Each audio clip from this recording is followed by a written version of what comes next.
The small town of Willow Creek was known for its quiet streets, its white picket fences, and its reputation for never letting go of its secrets. Behind the smiles exchanged at Sunday markets and the cheerful greetings on sidewalks, the town had a way of hiding truths no one dared to speak of. It was here that Emily Carter, a 26-year-old teacher with bright green eyes and an adventurous heart, found herself caught in a story she never expected to live. Emily had moved back to Willow Creek after completing her degree in literature.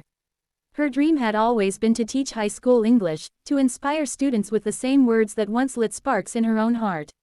But she also came back because of her father's failing health. Richard Carter, once a strong builder in town, was now a man slowed by illness. Emily adored him too much to leave him alone, and so she made Willow Creek her home again. One spring afternoon, at a community fundraiser, Emily met Daniel Parker.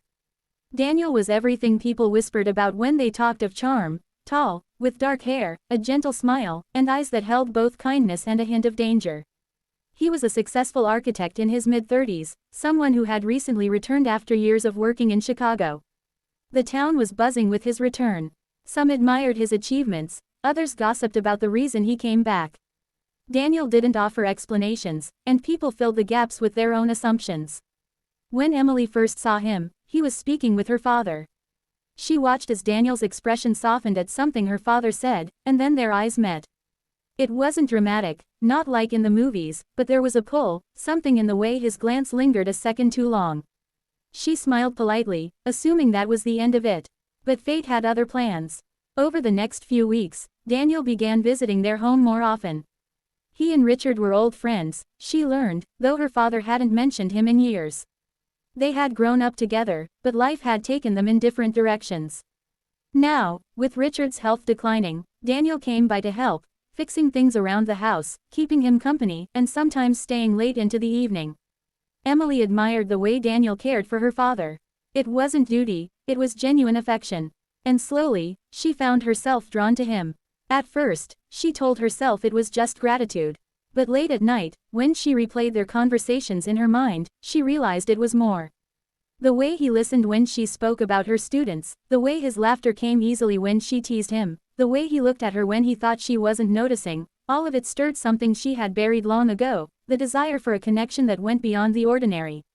Still, Emily knew the unspoken rule of Willow Creek: there were some romances you did not pursue. Daniel was older, her father's closest friend, and someone who carried mysteries that the town whispered about. She told herself to keep her distance, but life has a way of testing resolve. One rainy evening, after her father had gone to bed, Emily and Daniel found themselves alone in the living room. The storm outside rattled the windows, and the house was cloaked in shadows.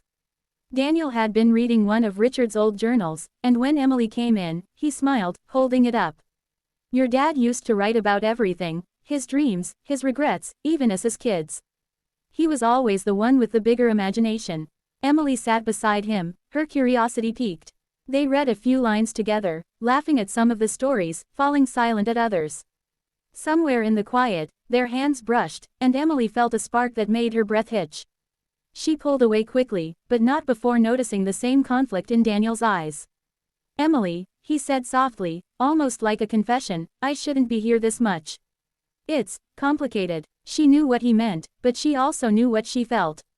"Sometimes," she whispered, "the heart doesn't care about complicated." That night, nothing more was spoken, but something unshakable had been set in motion. Days turned into weeks, and their bond deepened. They found reasons to be near each other, working in the garden, cooking meals, walking by the river at dusk. Each moment felt like a secret, a fragile thread connecting them in ways neither wanted to break. But secrecy weighed heavily on Emily. She knew her father trusted Daniel. She also knew the town would never understand if the truth came out. Yet, she couldn't deny the way her heart raced whenever Daniel's hand brushed hers or the way her thoughts circled back to him when she was alone. The turning point came one evening at the annual Willow Creek Festival. Emily wore a soft blue dress, her hair loose, her smile bright as she mingled with friends. Daniel was there too, though he tried to keep his distance. But as the night unfolded, Emily felt his gaze on her across the crowd, and when their eyes met, the noise of the festival seemed to fade away. She slipped away to the edge of the fairgrounds, and moments later, Daniel followed. "Emily," he said, his voice low, "we can't keep doing this. It isn't fair." to your father, to the trustees placed in me." Tears welled in her eyes, but she held his gaze. "And what about us? Are we supposed to pretend this doesn't exist?" His silence spoke volumes. For the first time, she saw the weight he carried, the guilt, the longing, the fear of betraying someone he loved like a brother. And yet, beneath it all, there was passion. A passion that couldn't be hidden forever. From that night on, their secret romance began, quiet moments stolen when no one was looking, conversations filled with longing, and a love that grew in the shadows of what they feared to admit. They weren't reckless, they were careful, almost painfully so. But love, when it's real, has a way of demanding to be seen. The truth began unraveling when Richard noticed small changes. He saw the way Emily's face lit up when Daniel entered the room, the way Daniel's eyes softened when they rested on her. One evening, Richard called Emily into his study. His voice was weak, but his eyes were sharp. "Emily," he said, "there's something you're not telling me." Her heart pounded. She wanted to deny it, to brush it off, but she couldn't lie to him. With trembling lips, she admitted the truth, that she had feelings for Daniel. She expected anger, disappointment, even rejection. But instead, her father sighed, a mixture of sadness and acceptance in his expression. "I always wondered," he murmured, "if love would surprise you the way it surprised me with your mother. It doesn't always come the way we expect. But Emily, just be certain. Make sure it's love, not just longing for something forbidden." His words stayed with her. She questioned herself, questioned Daniel, questioned everything. But each time she looked into his eyes, she knew it wasn't just longing, it was something deeper, something real. As weeks passed, her father's health declined further, and in those final days, Daniel was there constantly. Richard saw them together, saw the quiet strength Daniel gave her, and in the end, he gave his blessing, not with grand speeches, but with a simple smile and a whispered, "Take care of her." Richard passed away peacefully that autumn, leaving Emily with grief but also with clarity.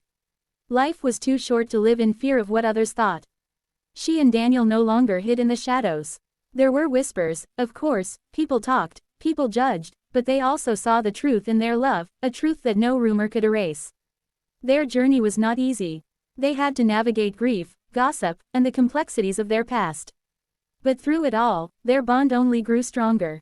What began as a forbidden romance became a love built on honesty, resilience, and passion that could not be disguised forever. And so, in the quiet town of Willow Creek, Emily Carter and Daniel Parker's story became one more secret that people whispered about, except this one wasn't a scandal to hide. It was proof that sometimes, love finds you in the most unexpected places, and when it does, the only choice is to embrace it, no matter the cost.